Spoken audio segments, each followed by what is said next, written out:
What's your perspective on course management?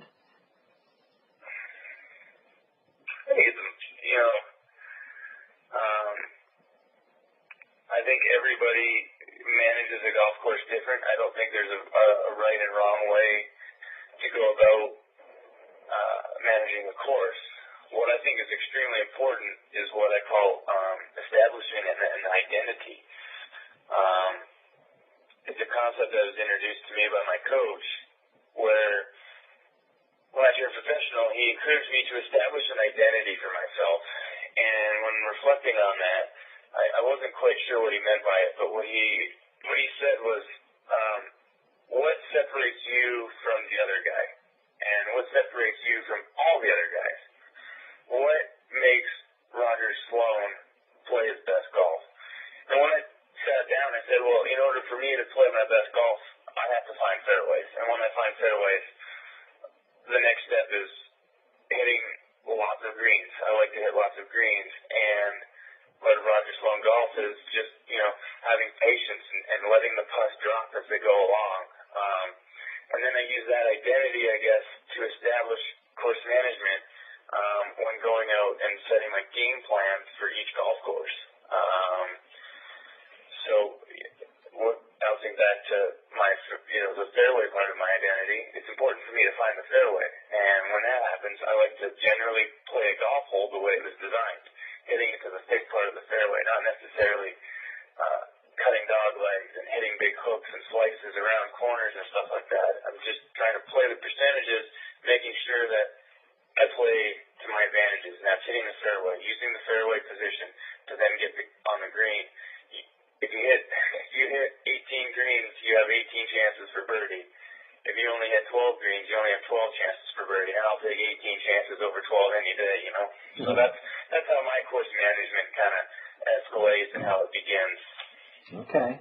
So do you kind of look at a course then, the week before, the night before, to kind of run through it and figure out how you're going to get to that fat part of the fairway sort of thing, or? Yeah, being my third year on tour, I've seen most of the golf courses here on the Canadian tour. But anytime I play a new golf course, usually I'll play at least 27 holes. I'll see 18 holes for sure. And all I'm really trying to do is get a feel of off the tee what I want to hit and where I want to line it up. And I don't necessarily go the night before and rework my game plan. I just trust what I've already done in my days of work. The Tuesday and Wednesday practice days for me is where you do all that mental work to prepare yourself for Thursday. So that Thursday just happens naturally. So you really reinforce on the Tuesday and Wednesday what you're going to do. Make sure that you're very committed to those decisions so that Thursday just comes naturally. Yeah, okay.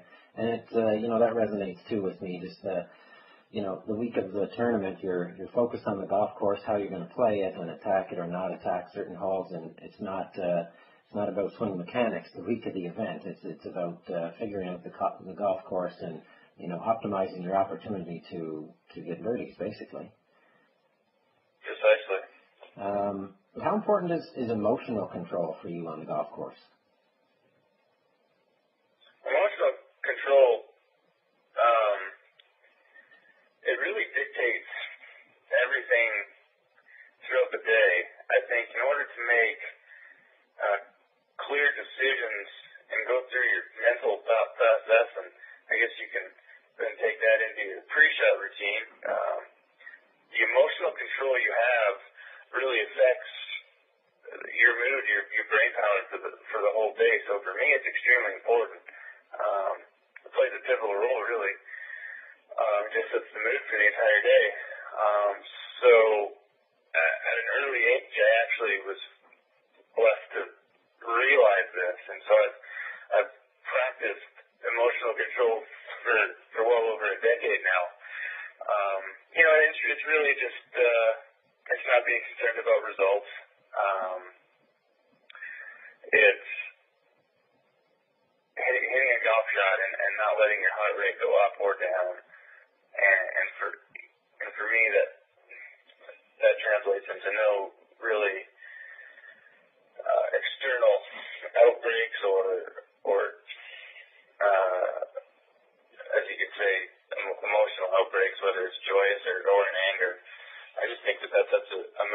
me to make proper decision making within my head. So emotional control is extremely important.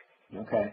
So really keeping level and not getting excited and not getting down after or before a shot, and I guess that kind of keeps your mindset in a consistent frame of mind, so you can be focused and committed, I guess, like you mentioned earlier, rather than potentially distracted. So, and on the topic of distractions, I guess those are obviously something you have to deal with regularly on tour. How important are they, and how do you manage distractions?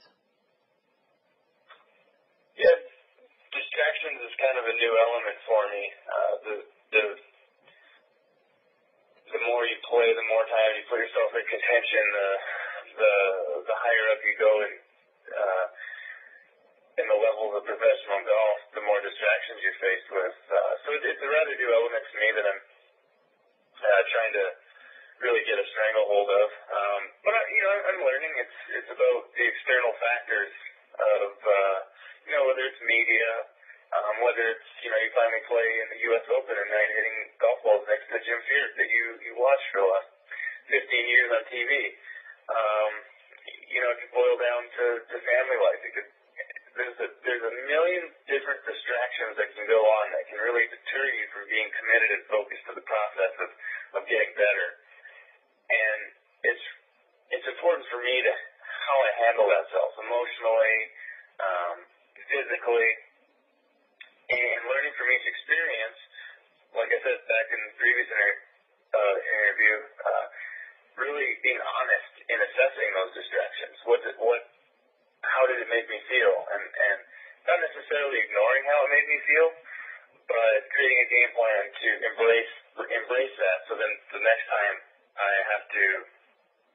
the next time I'm put in that situation, or the next time I'm in a situation similar to it, that I'm really equipped to handle the physical and emotional really differences that you feel through distractions. Yeah, I think that's really important. Just the point that you've made a couple times with being honest with yourself and addressing those challenges, whatever they might be, and coming up with a game plan to deal with them and address them, and certainly experiencing those issues over and over will make you better. Just like being in a position to win a tournament. The more opportunities you have, the better you become, and I think that's a great strategy for sure. I think one of the great things that I've been learning is how to control your nerves. People say, well, don't be nervous. Well, it's human nature to be nervous. It's because you care about something, and so I think you really have to get over that hurdle by embracing those nerves, by convincing yourself that those nerves aren't bad. Everybody that's played golf has always had first tee jitters, but the more tournaments you play, the more times you've been on that first tee, the easier they are to overcome. And the same thing happens when you're trying to win a golf tournament. All these new nerves, these new feelings now come into your head, come into your body. You get these new sensations, and it's sometimes it's immediate for somebody to associate that with negativity, saying, "Oh, if I feel like this, I'm going to blow it," or "I can't feel like this." But I think the really good players, the players that learn how to win, really embrace that feeling. That they say, "This is the feeling I really want to have. I love this feeling." And when they have that sort of mentality about it, now it doesn't become a negative thought, it becomes a positive thought. But they still have the same nerves as the guy that's letting it affect him. So it's all about how you perceive your emotions and the physical feelings that you get when you're in a distracted position. Yeah, it's funny. I think Nicklaus was always quoted as saying if he didn't feel nervous or anxious, on the first tee or during a tournament, then he knew he wouldn't play well. And you need a certain amount of that too to stimulate you to perform. So I think it can go both ways. And again, coming back to free will, you get to decide how you want to address that and look at it as a good thing or a bad thing. So that's great. Last question I have here: what is the optimal attitude for success for Roger Sloan?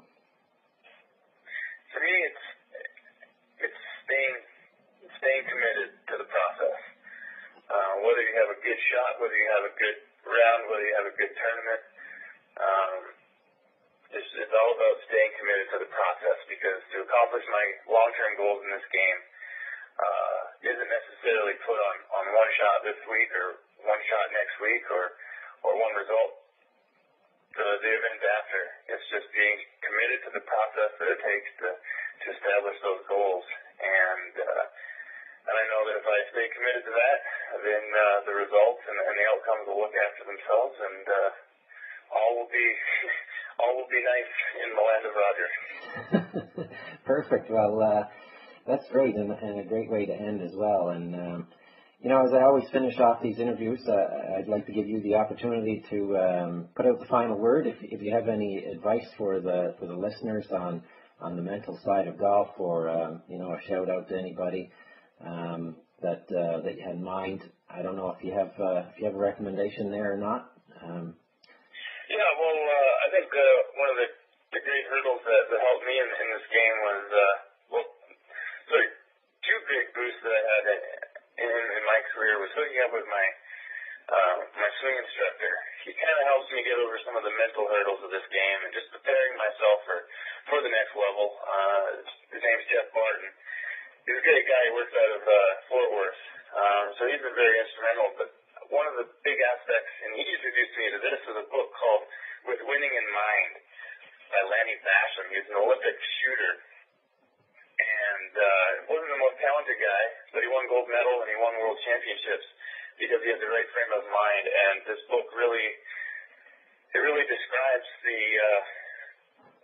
how great people think. And what he realized early in his career was that he needed to find out how the winners practiced. And he hung out with them. He interviewed them. He continually surrounded himself with winners, and he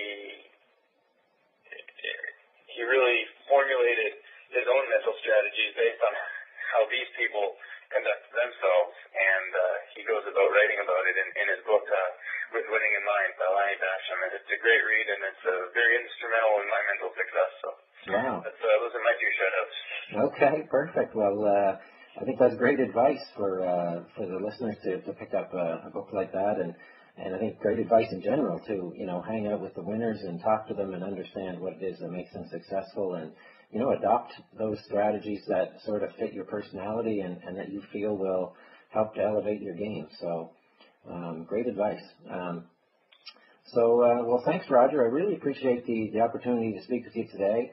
And you brought up some great points. I'm sure a lot of people will pick up some great tips out of this. And I want to wish you the best of luck the rest of this season on the Canadian Tour. Yeah, thanks a lot. I really appreciate it, Brett. Okay, bye-bye.